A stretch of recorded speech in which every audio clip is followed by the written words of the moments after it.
Hey guys, wanted to go ahead and do a re-review of the ZiiGaat Lush. Wanted to go ahead and do this in the new format and to go from there. Alright, so before I go on further, I'm going to go and put some notes on the screen. Please note that the notes are very different from the video, but I'm going to try to summarize as best as I can for the video.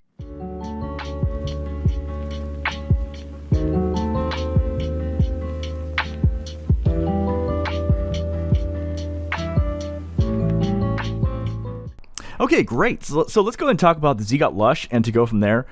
This is one of my favorite IEMs, but this is actually an IEM that's very hard for me to recommend because there are a lot of problems with this IEM and it's very fiddly, but I wanted to tell you my thoughts about it and to go from there.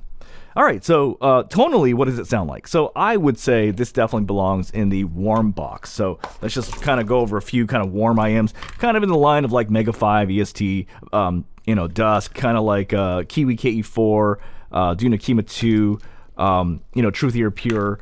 This is not a bright IM. This is not exactly what I would call a straight up clean neutral IM, and I wouldn't call it a neutral bright, and I wouldn't call it V-shaped, and I certainly wouldn't, you know what I mean? And I wouldn't call it new meta. This is basically kind of a neutral, warmish kind of sound in kind of what I think it sounds like.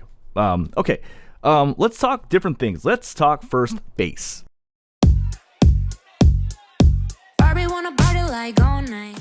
So in terms of bass, I'm going to go and give this a grade of B. The problem is that this bass is actually pretty good, but it can get muddled at times. And I find that, there are some other IEMs where I feel like I've given them a grade of A, where the bass is punchier. It's got more power. It's more clean.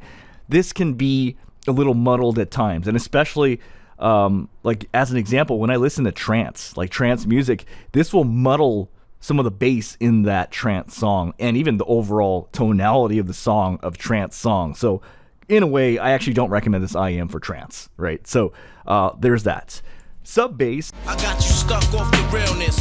is actually, in my opinion, more correct. So in terms of like, does it feel like it needs more sub bass, as in it's a little bit low, or does it feel like it has too much? To me, it sounds actually more correct.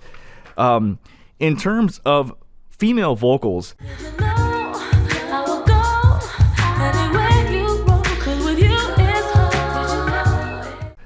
man, this is tough. And let me kind of explain this. So, and I'm going to tell you what makes this a difficult IEM to review. So the problem is that this is so fiddly with ear tips. So I'm going to explain this as silly as I can. There's a certain airiness that I like in certain female vocals, and when those vocals that are supposed to sound airy start sounding husky and warm and deep, that's not good. You know what I mean? And so what I did was, there's a few ear tips that I used, and it's ironic. It's so strange. So when I use the HE Sonics, right, it actually, female vocals sound husky. And obviously, I didn't use the Kiwi Ears Flex, but I know that would sound husky. I tried the Tang Senkai Balance Bore. They sound husky.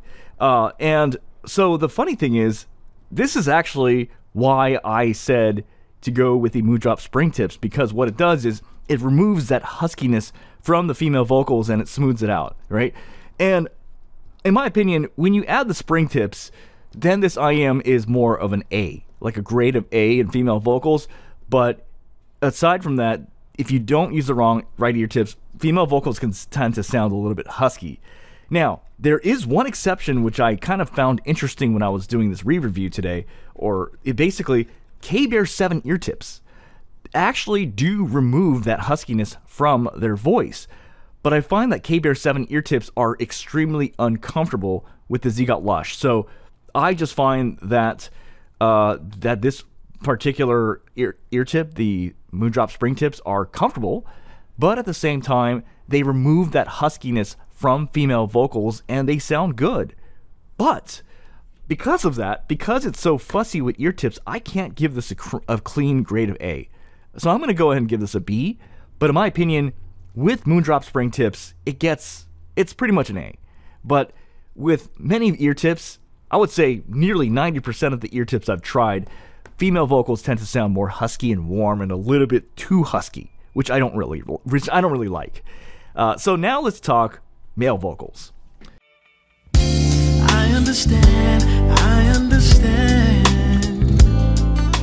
So male vocals, I'm going to give this a grade of S, as in, like, this is like freaking, this is awesome. Like these are the best in terms of male vocals.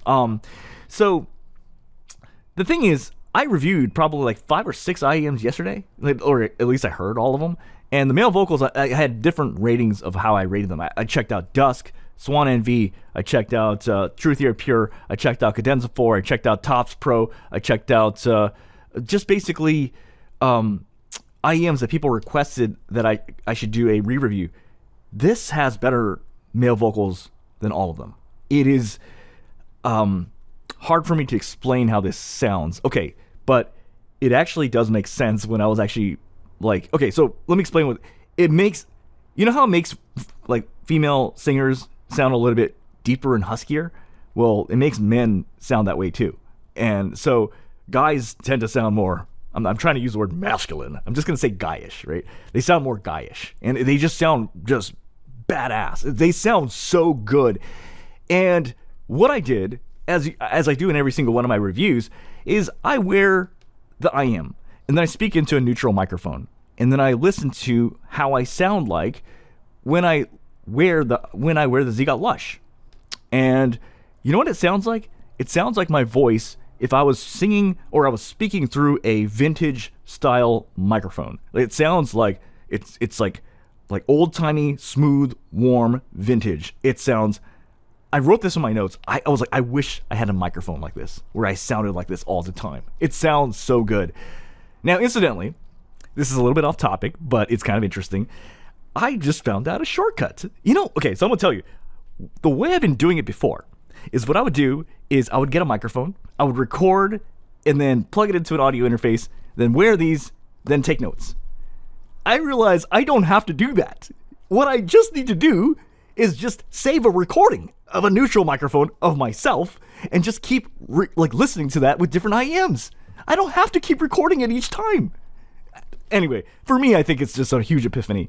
And while a little bit off topic, you can actually do that too. If there's a YouTuber that you know pretty well, and then you start wearing different IEMs, you're going to hear that IEM actually change some of the things of their voice.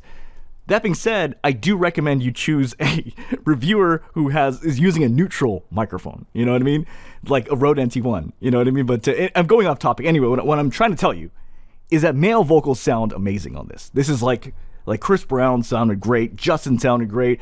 It kind of adds, like I said, when it adds that huskiness to female vocals and adds that deepness to female vocals, it also does the same to male vocals. And so they sound great on there. Okay, now let's talk a lot of the drawbacks of this IEM. So the soundstage on this is somewhere between bad and mediocre. What I said was, it kind of reminds me of the Etymonics, and that's not good.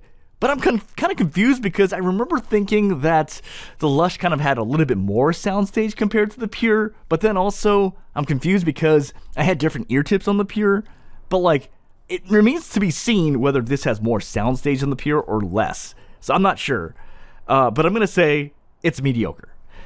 In terms of separation, this is bad. It feels like Play-Doh. They got all the colors and then went whoop. Everything just feels muddled together. The separation on this is just bad. Let's talk about instruments and harsh instruments specifically. So when things get harsh in the mix with harsh instruments, so in this case I use Luna, this gets spicy. It gets very hot. I'm like, holy crap, this does not handle harsh instruments very well.